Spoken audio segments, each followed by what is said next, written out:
கைது பண்ணணும்னு நினைச்சிட்டு இருந்திருப்பீங்க. என்ன கோரிக்கைன்னு உங்களுக்கு தெரிஞ்சதோ தெரியலையோ, ஏன்னா உங்களுக்கு மேல உத்தரவு என்னவோ, காவல்துறை உத்தரவு என்னவோ, அடினா அடிக்கணும், புடினா பிடிக்கணும், அதுதான். இங்க நல்லா இருக்கிறான், இவன் பரவாயில்ல, இவன் நியாயமான போராட்டம்னு சொல்றதுக்கு ஆள் கிடையாது. அதிகாரிகளை ஏற்று பேச ஆள் இல்லை. ஏன்னா உங்க டிபார்ட்மெண்ட் அப்படிதான். அந்த வீட்டை போய் எடுத்திருக்காயா, அதை நான் எப்படி விட்டு இருக்க முடியும்? என் மாமா வீட்டை எடுத்திருக்கான், என் மச்சான் வீட்டை எடுத்திருக்கான், என் பங்காளி வீட்டை எடுத்திருக்கான். கவர்மெண்ட் ஜாப்ல உள்ளவனுக்கு 2 வீடு போட்டு கொடுத்துருக்காயா? கவர்மெண்ட் ஜாப்ல இருக்காங்க, கவர்மெண்ட் ஜாப்ல இருக்கிறவனுக்கு வீடு போட முடியுமா? அந்த திட்டத்தில் இடம் இருக்குதா? சட்டத்தில் இடம் இருக்குதா? ஏன் இவ்வளவு பெரிய ஊழல் பண்றீங்க? ஏதோ மாடி வீடு ஏற்கனவே உள்ளதுக்கு போட்டு எடுத்திருக்கீங்க. 1,20,000 பணம் மட்டும். அதுக்கு மெட்டீரியல் 50,000 கொடுக்குறாங்க. 100 நாள் வேலை திட்டத்தில் 20,000 எடுத்துக்கலாம். கிட்டத்தட்ட 1,90,000, 2 லட்சம் ரூபா. 3,079 வீடுகள் கட்டப்பட்டுள்ளதாக சொல்லப்படுது. இந்த ரெக்கார்டு இருக்கு, ஆதாரம் இருக்கு. 6,000 சுற்று வீடு வந்து தேர்வு பண்ணியிருக்காங்க. 3,000 சுற்று வீடு முதல் நிலையில இருக்கு. 26,000 சுற்று ரூபா கொடுக்கப்பட்டது முதல் நிலையில. 3,079 வீடுகள் இருக்கு. அது நான் போன வருஷத்துக்கு கணக்கு சொல்றேன், இந்த வருஷத்துக்கு கணக்கு கூடலாம். ஏன்னா என்னென்ன கூட்டி வச்சிருக்காங்கன்னு தெரியல. இந்த ஆட்சி வந்ததுக்கு பிறகு நடைபெறதா நடைபெறலையாங்கிறது இந்த வருஷத்துக்கு கணக்கில் கேட்டாக்க கொடுக்க மாட்டாங்க. ஆனா கேட்டிருக்கிறேன், 1, 2 கூடலாம், 10 கூடலாம், 100 கூடலாம். ஆனா 3,079 கட்டப்பட்டதாக கூறப்படுது. 2ஆம் நிலையில மகாதரவை 26,000 சுற்று ரூபா பணம் பெற்றவர்கள் 2,000 சுற்று பேரு.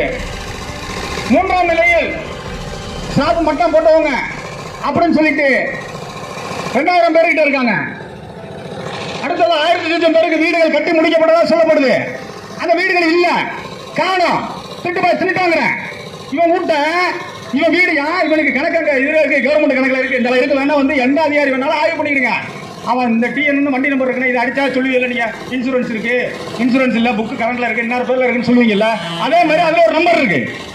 அந்த நம்பரை அடிச்சோம்னா இவனுடைய தலையெழுத்து வருது.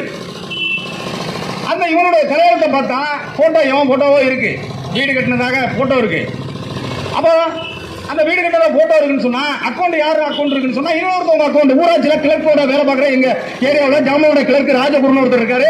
அவர் மூலியமா வேலை பார்க்குற ஜாமாவோட ஊராட்சியை சேர்ந்த ஒரு பெண் கமலா ராணி என்ற பெண் அக்கௌண்ட்ல எடுத்திருக்காங்க. 4 பணமும் எடுக்கப்பட்டிருக்குது. அதை நாங்க சொல்லிட்டோம் தெளிவா. ஆதாரம் இல்லைன்னு தானே நீ தேடணும், ஆதாரத்தை கொடுத்துட்டேன்னு அவன் மேல் நடவடிக்கை எடுக்க வேண்டியதுன்னு. மாவட்ட ஆட்சியர் ஏன் தயங்குறாங்க? மாவட்ட ஆட்சியர் எதுக்கு நடவடிக்கை எடுக்க வேண்டியதுன்னு? மாவட்ட ஆட்சியர் தயங்க வேண்டிய காரணம் என்ன? அப்ப மாவட்ட ஆட்சியருக்கு இதுல ஊழல்ல பங்கு இருக்கா? சந்தேகிக்கிறோம். விடுதலை சிறுத்தைகள் சந்தேகிக்கிறது.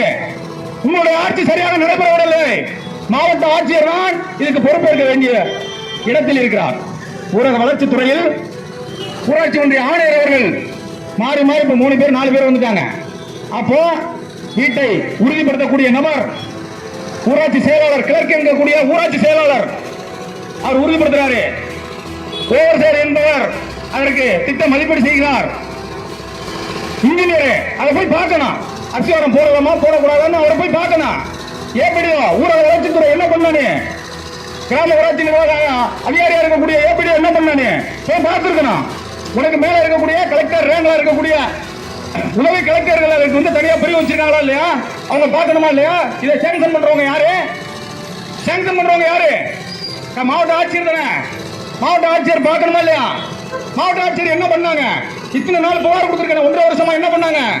வட்டாட்சியர் சமாதான கூட்டம் போட்டாங்க மேல